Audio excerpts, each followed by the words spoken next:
Hello mga may good afternoon. Ari naman kita di sa labas, no. Ala, alam niyo, pinabantay ako ni mother sa sa inuga naming palay, no. Sa binilad naming palay. So ang nangyari, pinatulog ko yung anak ko, pero pati ako nakatulog din. Ayun. Grabe pagising ko. Pagtingin ko sa sa binilad naming palay is ang daming mga manok. My God, buti na lang hindi kinaykay, no? So ito mga ito yung palay natin na binilad. Ayan, ganyan siya. So bali ilang sako lang to? 2 sako, no?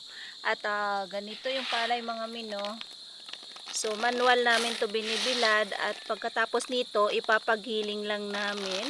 And yun yung gagawin namin bigas na siya pag pag napagiling. So ganito siya mga Ayan.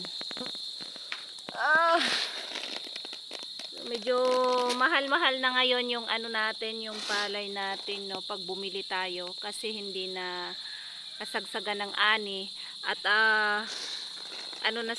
tig-init na. So nung nakaraan sobrang mura ng palay mga dahil nga kasagsagan yun ng ani at umuulan pa. Syempre yung mga palay mga na stuck sa na stuck kasi hindi mabibilad. So ayun, tumubo na yung mga palay kaya mura yung binta nila.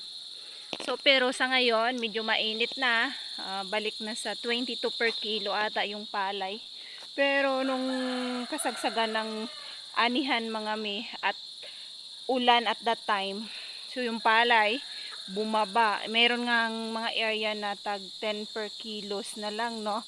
So meron din tayo ditong yung mais, nakikita nyo yan. Ayan. Ayan. So bali yung mais na to mga ang sarap din nito ipag pinagiling mo. And then mix mo siya pag nagsaing ka, i-mix mo siya mga sa sa palay. Ang sarap nito mga ang ganda ng kulay ng saing mo. Ayan, ganyan siya mga So, konti lang yung mais namin. Kasi naman, parang konti lang yung mais. So ito lang yung mais ngayon. Ipapagiling din yan at i-mix namin sa palay. So maya-maya mga ay pupunta naman ulit ako sa kambingan. Kaya lang tulog pa yung anak ko. Hinihintay ko lang siya mga diba? Grabe. Ayan na.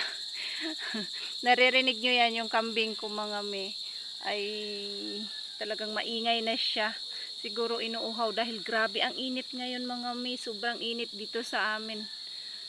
Parang wala naman na umulan. Oh, 'di ba? Pag hindi mo siya binantayan mga yung mga manok talaga busog na busog sila. At minsan talagang inaano pa nila yung palay natin. Yung kinakaykay. So, yun. So yan lang mga Thank you so much for watching for today's video. Bye bye!